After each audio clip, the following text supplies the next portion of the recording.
Alors, un exercice qui est tombé au bac, Antilles 2005. Dans une bibliothèque, nous avons 150 romans policiers. Donc j'ai écrit ici RP, pour simplifier un petit peu. Et nous avons 50 biographies. J'ai écrit B. Je sais que 40% des écrivains de romans policiers sont français.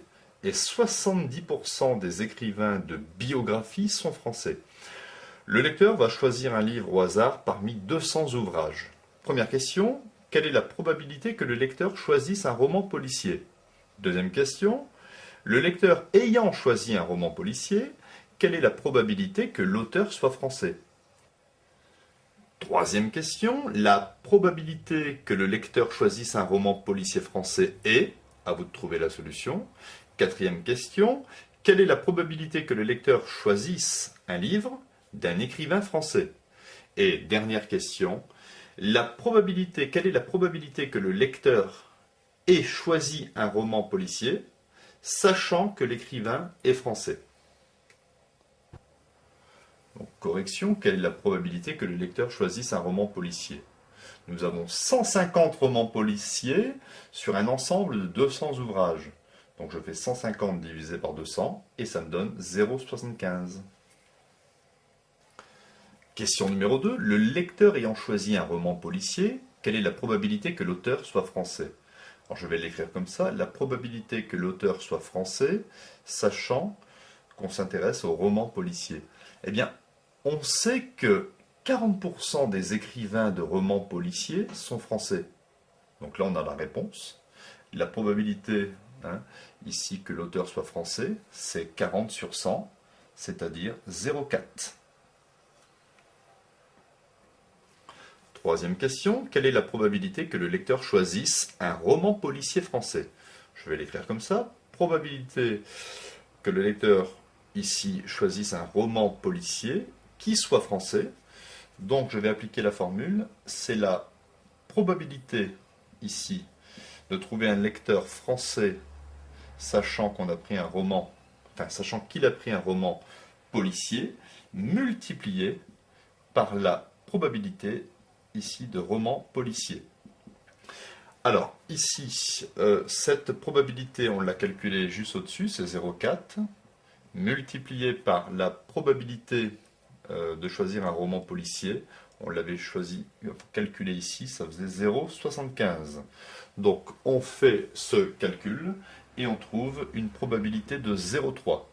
3 chances sur 10. Question numéro 4. Quelle est la probabilité que le lecteur choisisse un livre d'un écrivain français? Alors, je vais l'écrire comme ceci. Probabilité que le lecteur choisisse un livre d'un écrivain français, c'est la probabilité de français inter roman policier plus probabilité de français inter biographie.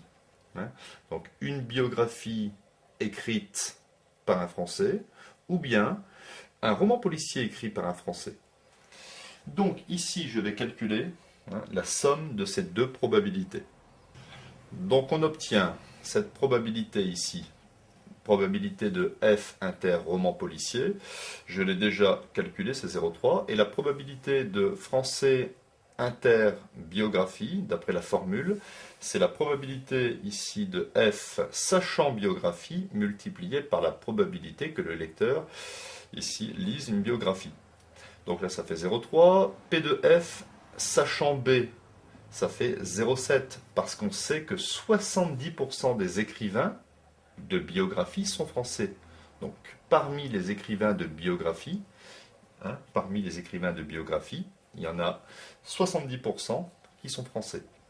Et la probabilité de tirer une biographie, il y en a 50 ici sur 200 ouvrages. Je fais ce calcul. Voilà. Donc la probabilité ici de F est égale à 0,475. Question 5. Il faut trouver la probabilité que le lecteur ait choisi un roman policier, sachant que l'écrivain est français. Ici, sachant que l'écrivain est français. J'obtiens, d'après la formule, la probabilité ici d'un écrivain français et roman policier. divisé par la probabilité de ce qu'il y a en dessous, probabilité ici d'être un écrivain français. Donc F inter RP, c'est 0,3, on l'a déjà calculé tout à l'heure, et probabilité que l'écrivain soit français, on l'a calculé juste avant, c'est 0,475. Alors je vais simplifier un petit peu ça, je vais multiplier par 1000 au numérateur, ça va me donner 300, et par 1000 au dénominateur, ça va me donner 475. Je simplifie la fraction et je trouve 12 19e. Donc voilà un résultat exprimé ici en écriture fractionnaire irréductible.